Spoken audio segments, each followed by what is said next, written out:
यासीन जब आएगा तो क्या होगा, बाज़ मुफस्सिरीन इसका तर्जुमा यासीन ही करेंगे, क्योंकि उनके यहाँ इसका मतलब किसी को मालूम नहीं है। और बाज़ मुफस्सिरीन क्या करेंगे, उसका तर्जुमा करेंगे। कुछ कहेंगे ये अल्लाह के नामों में से एक नाम है, कुछ कहेंगे कि ये कुरान के नामों में से कुरान है, और कुछ कहेंगे कि इसका मतलब है या इंसान, ए इंसान। तो 2 जमात बन जाएँगे। तो हमने कौन-सा मतलब लेना है? हमने पहले वाला मतलब लेना है कि यासीन का तर्जुमा हम यासीन ही करेंगे। वल क़ुरआनिल हकीम, वा का मतलब यहाँ पर और नहीं है, वा का मतलब यहाँ पर कसम है। अक्सर हमारे बहन-भाई जो पिछली क्लासेस के अंदर भी हमारे साथ शामिल थे, उनको भी याद दहानी करवा देता हूँ, और मतलब जो हमारे साथ नए साथी हैं, उनको भी याद दहानी करवा देता हूँ कि अरबी ज़ुबान में वाव का मतलब और भी होता है, और कसम है, ये तर्जुमा भी करते हैं।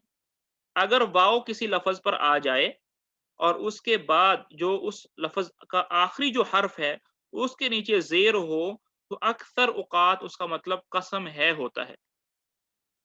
तो वल क़ुरआन, कसम है क़ुरआन की, अल हकीम, जो कि क्या है, हिकमत वाला है। यहाँ पर हकीम के 2 मतलब मुराद हैं। यहाँ पर हकीम के 2 मतलब मुराद हैं। पहला मतलब तो हिकमत वाला ही हम करते हैं। कोई कुरान पाक के अंदर जितनी भी बातें हैं, वो दानाई की बातें हैं, वो हिकमत की बातें हैं।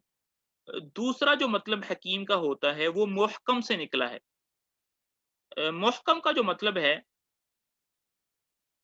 मतलब मुहकम का मतलब इस सेंस में लिया जाता है कि वो चीज़ इतनी मज़बूत होती है, इतनी स्ट्रॉन्ग होती है कि उसके अंदर आसानी से कोई तब्दीली या तहरीफ या तग़यीर हम नहीं कर सकते। इसीलिए अरबी ज़ुबान में जब हम कहते हैं ना कि यार मैंने ये कमरा बहुत अच्छे तरीके से बंद कर दिया है, तो अच्छे तरीके से बंद करने के लिए जो हम अरबी ज़ुबान में लफ़्ज़ लेकर आते हैं, वो मुहकमन लेकर आते हैं, कि मैंने इस कमरे को इतने अच्छे तरीके से बंद कर दिया कि अब कोई भी आदमी इसके अंदर नहीं जा सकता। तो हकीम का मतलब ये भी ले सकते हैं कि ये मुहकम है, यानी इसके अंदर नुक्ते बर की भी और ज़बर, ज़ेर, पेश बर की भी तब्दीली इसके अंदर नहीं हो सकती। कसम है मुझे हिकमत वाले कुरआन की। अब जब आदमी किसी चीज़ की कसम उठाता है, तो कसम उठाने के बाद फिर अगली बात इरशाद फरमाता है, अगली बात कहता है, जो वो मकसूद होती है। तो अल्लाह ताला कुरान पाक की कसम उठाकर कहना चाह रहे हैं, इन्नका लमिनल मुरसलीन। इन्ना, इन्ना का मतलब होता है बेशक, और काफ का मतलब होता है तुम, और लाम का मतलब होता है बेशक। क्या है? बेशक।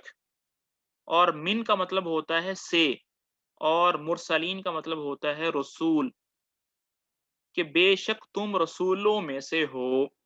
अब देखिए अल्लाह ताला जो हैं पहली ही आयत के अंदर आप सल्लल्लाहु अलैहि वसल्लम की नबूवत की तस्दीक कर रहे हैं, और इस तस्दीक करने के लिए कितने किस्म की ताकीदात लेकर आ रहे हैं। पहली ताकीद तो कसम, अल्लाह ताला कसम उठा रहे हैं, और अल्लाह ताला जो है वो बात के सच्चे हैं, पक्के हैं, कसम उठाने की अल्लाह को ज़रूरत नहीं है। लेकिन इसके बावजूद भी बात के अंदर वज़न पैदा हो जाए, कसम उठा रहे हैं। उसके बाद इन्ना का लफ़्ज़ लेकर आ रहे हैं, बेशक। उसके बाद लाम का लफ़्ज़ लेकर आ रहे हैं, जिसका मतलब ये होता है बेशक।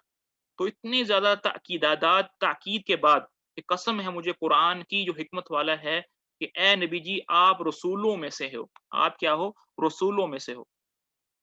आला, आला का मतलब होता है पर, और सिरात का मतलब होता है सीधा। सिरात का मतलब होता है रास्ता, और मुस्तकीम का मतलब होता है बिल्कुल सीधा रास्ता, जो ना दाएँ मुड़ता है, ना बाएँ मुड़ता है, जिसमें किसी किस्म की मतलब बल नहीं होता, बिल्कुल सीधा रास्ता होता है। तो ए नबी जी आप रसूलों में से हैं, अला सिरातिम मुस्तकीम, बिल्कुल सीधे रास्ते पर हैं। अब सीधे रास्ते से मुराद हमने ये किया था, सूरत अल-फातिहा की तफसीर में हमने ये किया था कि सिरातुल मुस्तकीम से मुराद वो दीन है, वो मज़हब है, वो मनहज है, जो अल्लाह रब्बुल इज़्ज़त की तरफ से आप सल्लल्लाहु अलैहि वसल्लम लेकर आए थे, और वो क्या है? वो अल इस्लाम है। तंज़ील, कि ये जो कुरान पाक है, तंज़ील है, ये किसकी तरफ से है? अज़ीज़ की तरफ से है, और रहीम की तरफ से है। तंज़ील कहते हैं, तंज़ील जो है वो क्या है? ये कुरान पाक का नाम है, फुरक़ान भी अल्लाह की किताब का नाम है, इस तरह और भी बहुत सारे नाम हैं। तो तंज़ील वो किताब जो उतारी गई है, किसकी तरफ से? अज़ीज़। अज़ीज़ उस ذات کو کہتے ہیں جو اپنی ملکیت میں اپنے قبضے میں غالب ہو، اس جیسا قبضہ کسی کا نہ ہو، اور رحیم اس شخص کو، اس ذات کو کہتے ہیں جس کی رحمت جو ہے وہ ہر ایک پر ہو، جس کی رحمت کیا ہو، بہت زیادہ ہو۔ اب آگے اللہ تعالیٰ جو ہے اس آگے جو ہے وہ آپ صلی اللہ علیہ وسلم کی رسالت کا اور ان پر اتاری ہوئی کتاب کا ایک مقصد بیان کر رہے ہیں۔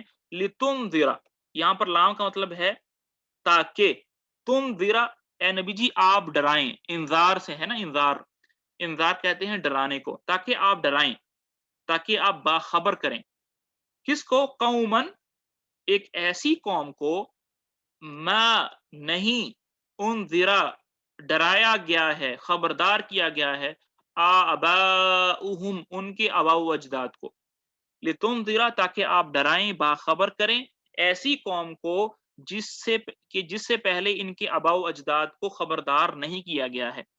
کیا مطلب، کہ جو عرب کی جو قوم تھی، اس قوم کے اندر مدتوں سے، صدیوں سے کوئی نبی نہیں آیا تھا، کیونکہ سارے آپ صلی اللہ علیہ وسلم سے پہلے جو نبی تھے وہ بنی اسرائیل کے اندر آیا کرتے تھے، اور بنی اسرائیل جو تھے ان کا اصل جو وطن تھا وہ مکہ مدینہ تو نہیں تھا، وہ تو کسی اور ملک کے رہنے والے تھے، وہ تو مصر کے، فلسطین کے اور ادھر ادھر کے رہنے والے تھے۔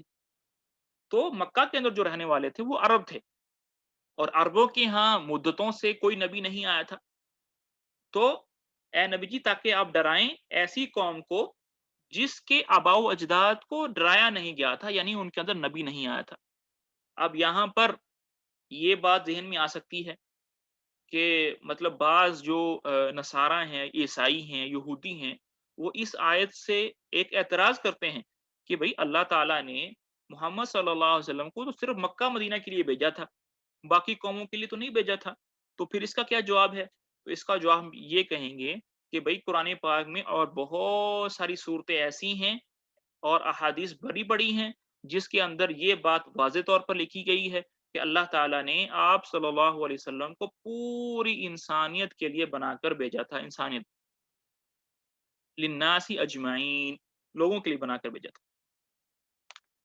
فہم، تو وہ لوگ جو ہیں، ہم وہ لوگ یعنی مکہ کے جو لوگ ہیں، غافلون غفلت کے اندر پڑے ہوئے ہیں، وہ کیا ہیں، غفلت کے اندر پڑے ہوئے ہیں۔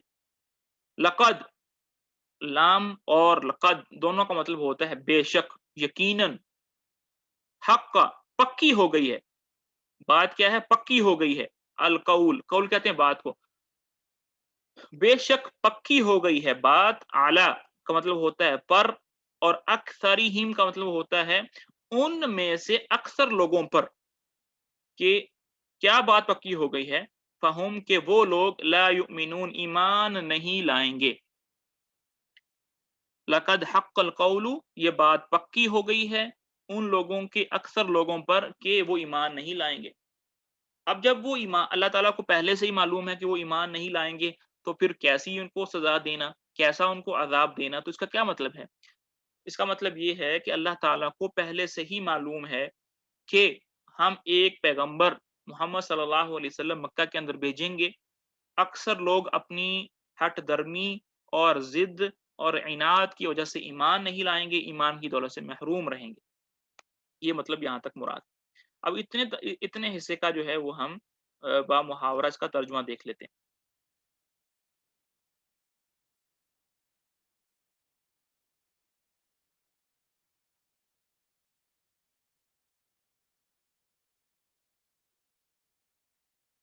جی، شروع اللہ کے نام سے جو سب پر مہربان ہے، بہت مہربان ہے، یاسین۔ اب دیکھا یہاں پر حروف المقطعات کا ترجمہ، یاسین کا ترجمہ یاسین کا ہی کیا، کیوں کہ انہوں نے مفسرین کے پہلے قول کو اختیار کیا ہے کہ اس کا مطلب اللہ کے سوا کسی کو معلوم نہیں، یاسین، حکمت برے قرآن کی قسم، تم یقیناً پیغمبروں میں سے ہو، بالکل سیدھے راستے پر، یہ قرآن اس ذات کی طرف سے اتارا جا رہا ہے جس کا اقتدار بھی کامل ہے، جس کی رحمت بھی کامل، تاکہ تم ان لوگوں کو خبردار کرو جن کے باپ داداؤں کو پہلے خبردار نہیں کیا گیا تھا، اس لیے وہ غفلت میں پڑے ہوئے ہیں۔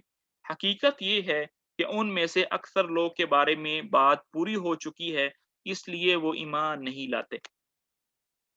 यहाँ पर हाशिया भी देख लेते हैं। यानी मक्का और मुकरमा यानी मक्का मुकरमा और उसके अतराफ में मुद्दत से कोई पैगंबर नहीं आया था। अब आखिरी जो बात है कि उनके बारे में बात पूरी हो गई, वो ईमान नहीं लाएंगे, उसके बारे में हाशिए में क्या लिखते हैं? मतलब ये है कि उन लोगों के बारे में तकदीर में जो बात लिखी थी कि ये ईमान नहीं लाएंगे, वो बात पूरी हो रही है। लेकिन ये वाज़ेह रहे कि तकदीर में लिखे होने से ये लाज़िम नहीं आता कि वो कुफ़्र पर मजबूर हो गए हैं। क्योंकि तकदीर में ये लिखा है कि अल्लाह ताला उनको ईमान लाने का मौका भी देगा और इख्तियार भी देगा, लेकिन ये लोग अपने इख्तियार और अपनी खुशी से ज़िद पर अड़े रहेंगे और ईमान नहीं लाएँगे।